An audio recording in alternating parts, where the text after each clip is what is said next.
Hello there. We are on Redwood National Park.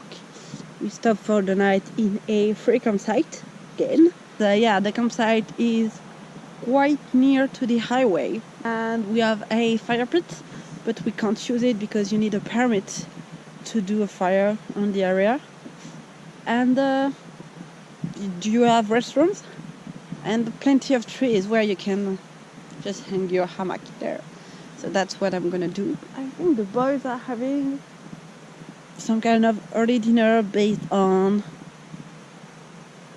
chips and beer.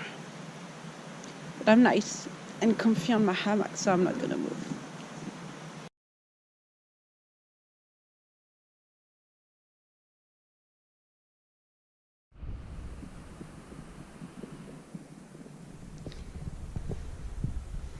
Hey, Who turned off the light?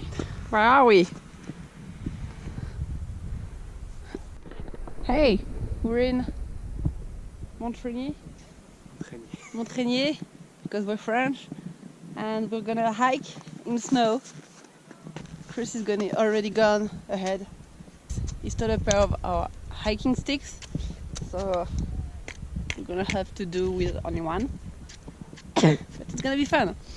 The place is crowded with people in flip-flops and jeans. That's gonna be fun for them. Are you ready? Ready.